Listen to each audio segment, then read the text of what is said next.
What's up, guys? In this video, I'm going to talk to you about giving you the structure to do $2 to $3 million in your real estate investing business. My company wholesales property, so primarily that's our disposition strategy. We do a couple other things, but we primarily focus on wholesaling real estate. Now, you may think you need to have a huge organization to do $2 to $3 million bucks, when quite honestly, it's a very small team.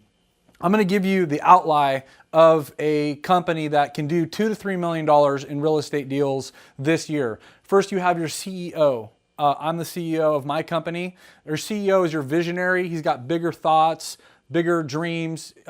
He's looking ahead into the future and mapping out where the organization is going. He works on big relationships. He raises private money. He's the face and the voice of the organization and is basically evangelizing for the company and growing its people and watching opportunities and expanding relationships and just being the overseer of the organization, not really in the day-to-day. So whenever we're talking about day-to-day, you have to have a COO.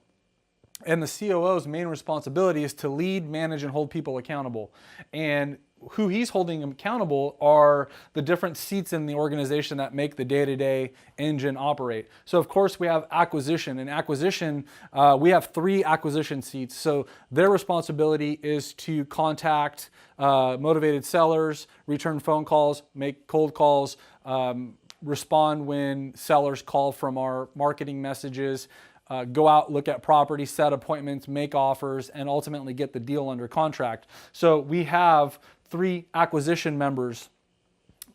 Finally, we have a disposition seat where whenever that contract comes in, that disposition is either wholesaling it, they're going to close on it, fix and flip, put it on the market. So whatever your strategy is, it goes from the acquisition department to the disposition. And then of course you've got your transaction coordinator that's handling the liaison between the escrow and title and buyers and sellers and making sure documents are being signed on time, making sure inspections are done or properties are having access, anything and everything to make sure the transaction's going smoothly. You have a bookkeeper, so when you are doing $2 to $3 million worth of business, a bookkeeper is very smart so that you're prepared for tax time. So having an in-house bookkeeper is ideal. You don't need to have it in-house, but it's very important to make sure that you're tracking it, making sure someone's doing the proper accounting and making sure your books are balancing.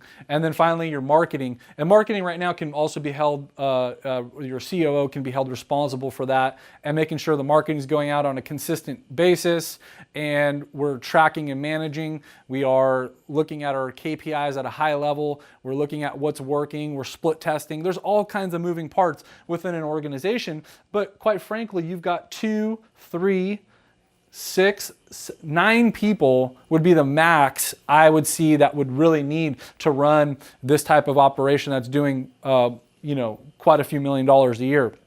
So it's not a huge operation. So it just depends where you're at and where you're at in your career and where you're headed. If you feel like you are a visionary, so then we need to start thinking about how you're going to scale your operation in the future. Perhaps you need to start looking at who you could hire first.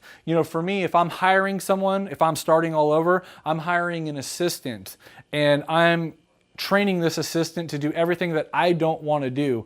I typically look at things that aren't really money-making activities and I want to get them off my desk, and I'm hiring someone to handle those tasks. And then the next hire would be an acquisition. And I want to talk a little bit in depth on an acquisition hire. We'll probably do another video on this, but your acquisition guys need to have a certain character trait, and I highly recommend you run them through a Kolbe A profile. And so with the Kolbe A will let you know how these people operate in their most natural state, their modus operandi. It's very interesting. I can't get into detail on it, but Kolbe A exam for your acquisition, and frankly, anyone you hire should be running through a Kolbe. You want them hungry. You want them a quick start. So a quick start will be explained in the Kolbe. You want them at least a 7 or above on the quick start. They have to have some type of a self-improvement need. They're readers. They go to the gym. They're always trying to make themselves better. You want a self-improvement type person to be in your acquisition seat.